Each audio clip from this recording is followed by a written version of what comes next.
وبركاته. الحمد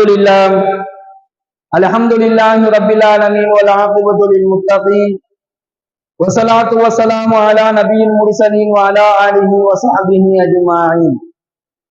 أعوذ بالله من الشيطان الرجيم بفضل بسم الله الرحمن الرحيم.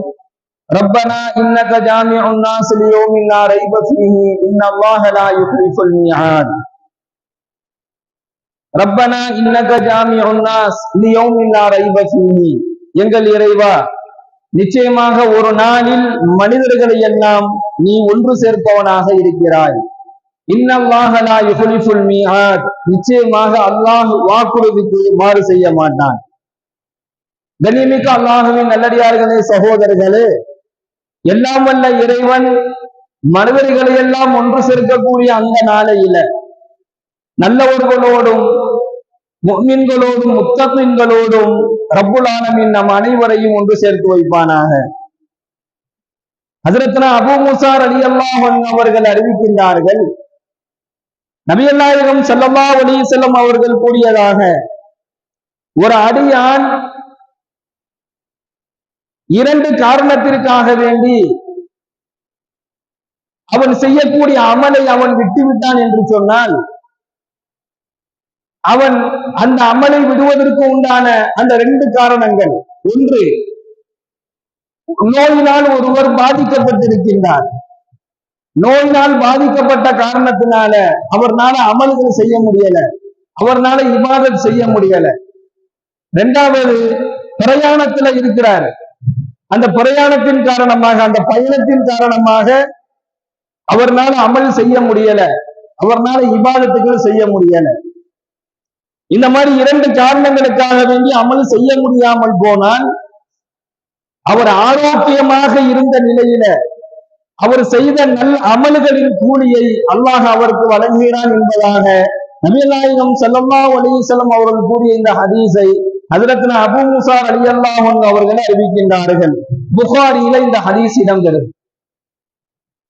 நோயினால் பாதிக்கப்பட்டு அமல் செய்ய முடியல, அல்லது பயணத்துல இருந்து நம்மளால அமல் செய்ய முடியல அப்படின்னு சொன்னா, அதுக்காக வேண்டி என்ன செஞ்சிட மாட்டான், அல்லாஹ் குற்றம் பிடிக்க மாட்டான். உடனே அல்லாஹ் என்ன செய்வானா, இவர் ஆரோக்கியமாக இருந்த நிலையில இப்ப என்னென்ன அமல் செஞ்சாரோ அந்த அமலினுடைய நற்கூலியை இந்த ரெண்டு காரணத்தினால் ஒருத்தரனால அமல் செய்ய முடியலன்னா அல்லாஹ் வழங்குவான்.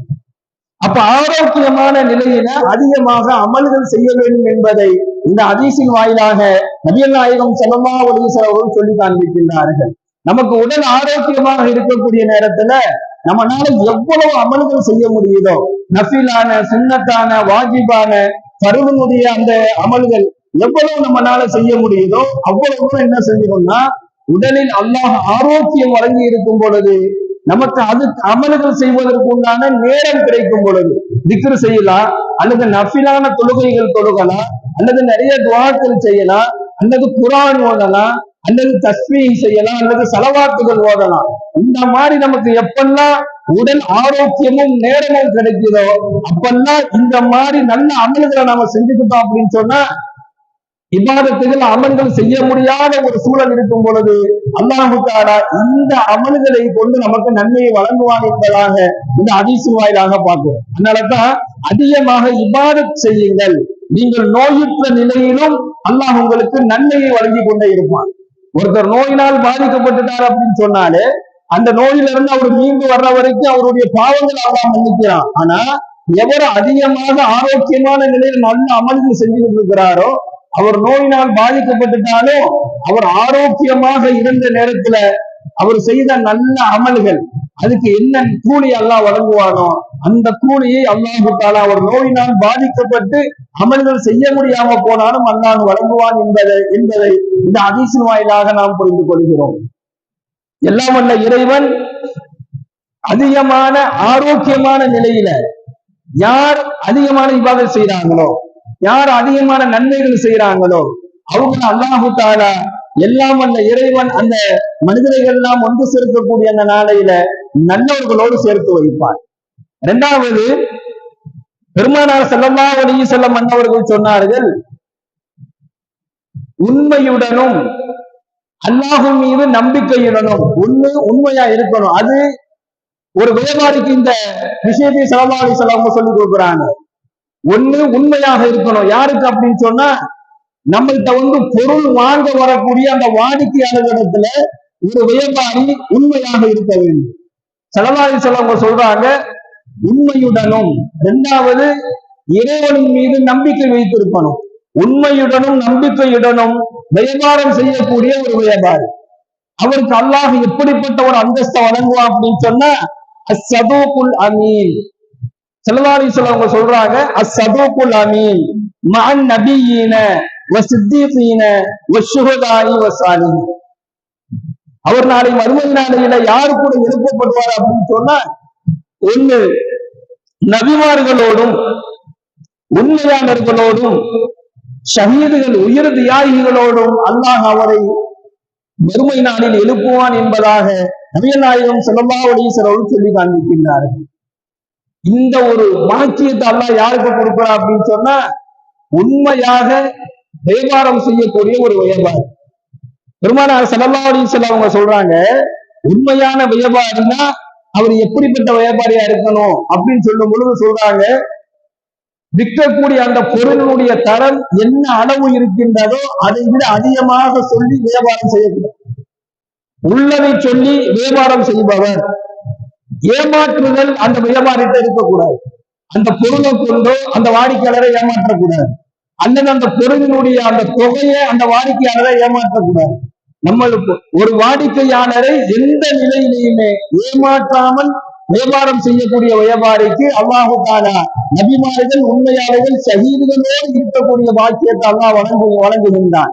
அது மட்டுமல்லாமல் அதிகப்படியான லாபத்தை விற்கக்கூடிய அந்த பொருள்ல வைக்கக்கூடாது. அந்த பொருள்ல என்ன லாபம் நமக்கு கிடைச்சா சரியா இருக்குமோ, எந்த லாபம் இருந்தால் நமக்கு போதுமானதாக இருக்குமோ அந்த லாபத்தை வைக்க வேண்டும். அதிகமான லாபத்தை வைப்பதையும் பெரும் கொண்ட லாபத்தை வைப்பதையும் ஒரு மனிதர், ஒரு வியாபாரி கடைபிடிச்சார் அப்படின்னு சொன்னா, அதன் மூலமாக அவர் சம்பாதிக்கக்கூடிய அந்த பொருளாதாரத்தை கொண்டு அல்லாஹ்வுடைய வேதனை அவர் பெற்றுக் கொள்வார் என்பதாக நபிகள் நாயகம் ஸல்லல்லாஹு அலைஹி வஸல்லம் எச்சரித்து காட்டுகின்றார்கள். அப்போ உண்மையாக வியாபாரம் செய்யக்கூடிய வியாபாரி நாளை மறுமை நாளையில அல்லாஹ் ஒன்று சேர்க்கக்கூடிய அந்த நாளையில இவர் யாரு கூட இருப்பார் அப்படின்னு சொன்னா, நபிமார்களோடும் உண்மையாளர்களோடும் ஷஹீதுகள் என்று சொல்லக்கூடிய அந்த உயிர் தியாகிகளோடு இவர் இருப்பார் என்பதை நபிகள் நாயகம் ஸல்லல்லாஹு அலைஹி வஸல்லம் கூறிய இந்த ஹதீஸை ஹஜ்ரத் அபூ ஸஈத் ரலியல்லாஹு அவர்கள் அறிவிக்கின்றார்கள். திருமதியில இந்த ஹதீஸ் இடம்பெறும். மூன்றாவது, ஸல்லல்லாஹு அலைஹி வஸல்லம் சொல்றாங்க, உங்களிடத்துல ரொம்ப பலகீனமானவர்கள் இருந்தாங்க அப்படின்னு சொன்னா, அந்த பலகீனமானவர்களை நீங்க என்ன செய்யாதீங்க, நோவினை செய்யாதீர்கள் என்பதாக சொல்றாங்க. பலவீனர்களில் என்னை தேடுங்கள் என்பதாக ஸல்லல்லாஹு அலைஹி வஸல்லம் சொல்றாங்க. உங்களில் யாரு பலகீனமானவர்களாக இருக்கின்றார்களோ அவர்களிடத்தில் என்னை தேடுங்கள். ஒண்ணு, உங்களில் பலகீனமானவர்கள் உங்களிடத்தில் இருக்கின்ற காரணத்தினால்தான் உங்களுடைய தேவைகள் நிறைவேற்றப்படுகிறது என்பதாக ஸல்லல்லாஹு அலைஹி வஸல்லம் சொல்றாங்க. அடுத்து சொல்றாங்க, உங்களுக்கு உதவி கூட அவர்களை கொண்டுதான் செய்யப்படுகிறது. எந்த அளவுக்கு அப்படின்னு சொன்னா, ஒரு பலகீனமானவர் நம்ம வீட்டுல இருக்கிறார், நம்ம வீட்டுக்குள்ள இருக்கிறார். இப்போ இந்த மாதிரி ஆட்கள் என்ன செஞ்சிடக்கூடாது, வெறுப்பை காட்டக்கூடாது அவங்க மேல. யார் யாரு அப்படின்னு சொன்னா, ஒண்ணு முதியவர்கள், வயது முதிர்ந்த முதியவர்கள் வீட்டுல இருக்கும் பொழுது அவங்க மேல வெறுப்பு காட்டக்கூடாது. காரணம் என்ன அப்படின்னு சொன்னா, அவருடைய பரக்கத்தை கொண்டு அல்லாஹ் நம்முடைய தேவைகளை நிறைவேற்றுகின்றான், அல்லாஹ் உதவி செய்கின்றான். அதனால வீட்டுல இருக்கக்கூடிய முதியவர்களிடத்துல நீங்க வெறுப்பு காட்டாதீங்க, அவங்கள கடினமாக நடந்து கொள்ளாதீர்கள், அவங்கள கடிந்து கொட்டாதீங்க, அவங்கள ஏளனமா பேசாதீங்க, அவங்கள ஒதுக்கி வைக்காதீங்க. அதே போன்று நோயினால் பாதிக்கப்பட்ட நோயாளிகள் வீட்டுல இருப்பாங்க, எப்ப பார்த்தாலும் நோயிலேயே இருக்கிறதுனால என்ன செஞ்சிருவோம், முகம் சுளிக்கக்கூடிய ஒரு சூழல் ஏற்படும். எப்ப மௌத்து வராதா என்று சொல்லக்கூடிய சிந்தனைகள் ஏற்படும், இவரை யாரு பார்க்கிறதுங்கக்கூடிய பிரச்சனைகள் ஏற்படும். அதனால என்ன செஞ்சிருவாங்கன்னா, நோயினால பாதிக்கப்பட்டவங்களை ஒதுக்கி வைப்பாங்க, அவங்கள பார்த்தா முகம் சுளிப்பாங்க. இந்த மாதிரி ஆட்கள் உங்களுடைய வீடுகள்ல இருந்தாங்க அப்படின்னு சொன்னா அவங்கள ஒதுக்காதீங்க, அவர்களை கொண்டு அல்லாஹ் உங்களுக்கு உதவி செய்வான் என்பதாக நபிகள் நாயகம் ஸல்லல்லாஹு அலைஹி வஸல்லம் சொல்றாங்க. இன்னும் சில வீடுகள்ல பார்த்தா மனநலம் பாதிக்கப்பட்டவர்கள் இருப்பார்கள், இவங்களையும் என்ன செஞ்சிடாதீங்க, வெறுத்து ஒதுக்காதீங்க, அவங்களை அரவணைத்து நீங்கள் பார்த்துக் கொள்ளுங்கள். அவர்கள் உங்களிடத்தில் இருக்கின்ற காரணத்தினால்தான் அல்லாஹ் உங்களுடைய தேவைகளை நிறைவேற்றுகின்றான், அல்லாஹ் உங்களுக்கு உதவி செய்யறான். அதே மாதிரி இயலாதவர்கள், பலகீனமானவர்கள் உங்களிடத்துல இருந்தாங்க அப்படின்னு சொன்னா அவங்கள ஒதுக்காதீங்க, அவங்கள வெறுக்காதீங்க, அவங்களை அரவணைத்து வைத்துக் கொள்ளுங்கள். அதை கொண்டு என்ன செஞ்சிருவான், அல்லாஹ் உங்களுடைய தேவைகளை நிறைவேற்றி உங்களுக்கு உதவி செய்வான் என்பதாக நபிகள் நாயகம் ஸல்லல்லாஹு அலைஹி வஸல்லம் சொல்லி காண்பிக்கின்றார்கள். முதியவர்கள், நோயாளிகள், மனநலம் பாதிக்கப்பட்டவர்கள், இயலாதவர்கள், பலகீனமானவர்கள், இவர்களை யார் இந்த உலகத்துல யார் அரவணைச்சு போறாங்களோ அல்லாஹ் அவர்களை, அந்த மக்களை ஒன்று சேர்க்கக்கூடிய அந்த நாளையில அல்லாஹ் அவர்களை நல்லவர்களோடு சேர்த்து வைப்பான் என்பதாக இந்த ஹதீஸின் வாயிலாக நாம் பார்க்கின்றோம். எல்லாம் வல்ல இறைவன் நல்லவர்களோடும், முத்தகீன்களோடும், நபிமார்களோடும், உண்மையாளர்களோடும், ஷஹீதுகளோடும் நம் அனைவரையும் ஒன்று சேர்த்து வைப்பானாக. வாஹிது தஅவானா அல்ஹம்துலில்லாஹி ரப்பில் ஆலமீன். அஸ்ஸலாமு அலைக்கும் வரஹ்மத்துல்லாஹி வபரகாத்துஹு. சுப்ஹானல்லாஹி வபிஹம்திஹி, சுப்ஹானக்கல்லாஹும்ம வபிஹம்திக, வநஷ்ஹது அல்லா இலாஹா இல்லா அன்த, வனஸ்தக்ஃபிருக வனதூபு இலைக். சுப்ஹான ரப்பிக ரப்பில் இஸ்ஸத்தி அம்மா யசிஃபூன், வஸலாமுன் அலல் முர்ஸலீன், வல்ஹம்துலில்லாஹி ரப்பில் ஆலமீன். ஸல்லல்லாஹு அலா முஹம்மது ஸல்லல்லாஹு அலைஹி வஸல்லம்.